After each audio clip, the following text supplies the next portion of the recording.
موگه میشه صبر کنی لطفاً. بیزا جواب بده. گفتم که ماشین خودکار کجاست؟ گفتم کجاست؟ ما از کجا بفهمم؟ نمیفهمم دیگه. ما یک سیدی را ثبت کرده بودم، مور خانم سلطانه گرفته بحث. بیزا تو با این مغز پسته مانند تمرای مارش خندی میکنی؟ هنوزم سیدی میگی؟ من در مورد اون ماشین خودکار ضبط صدا گپ میزنم. اون ماشین که بلی نمیگم. من نمیفهمم هرگز در اتاق داخل نمیشم. بس دیگه. بیزا اعصابم زیاد خراب است. زود برم بگو کی به این اتاق آمده بود؟ فولیا خانم فولیا به اینجا داخل نمیشه. چرا داخل شوه؟ دختر پس گپ بزن. کی داخل شد؟ اردا داخل شد. بگو. امکان داره که آقا اردا داخل شده باشه، چرا که بغیر از مامایش یکو از اینجا استفاده میکنه. شما از دختر به چی میخواین؟ چی میخوایم جانم؟ ما از بیزو چی خواستم میتونیم؟ ای خود تو بنوزو بلا خدا خو نیست. چیزی نیست مادر، فقط گپ میزنیم.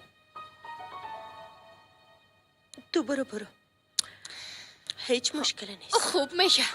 تشویش نکن. ای کاش که یک چند تایشه به من میدادی بیادر جان، شاید خسته شده باشی. خسته نشدیم خواهر، من خودم میبرمشون. آی سالی تو کجا بودی؟ از دیشب تا حالا برات زنگ میزنه موبایلت خاموش است. چی شده؟ زیاد با تشویش ما بودی؟ ها؟ بگونه؟ تشویش بان. ما در بسیار وضعیت بد قرار گرفتیم سالی. او قبر آقا یوسف خود به یادت است؟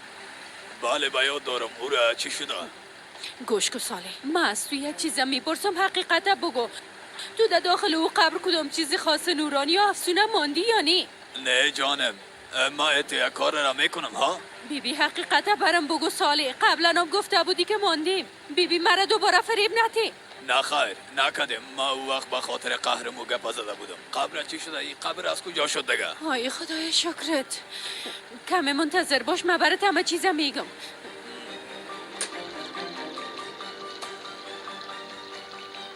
من برات یک گپ بگویم خاله. به نظرم حاله صدا ضبط کنه اردا گرفته. حالا او را برده به پلیس خواد داد. خاله برای بار آخر اینجا را ببینم که دیگه بیازو اینجا را نخواد دید. گپای ناق نزن. تو تشویش نکن. فردا ما او قبر باز میکنم. مگه کدام چیزه در بینش باشه او را میکشم. تو را هرگز به زندان روان نمیکنم. ببین اونا چقدر دولت بد هستن. همین کمره ما کار نداشته باشن دلشان هرچی که میکنن دخترم. امیم زنگ زده جواب بدی.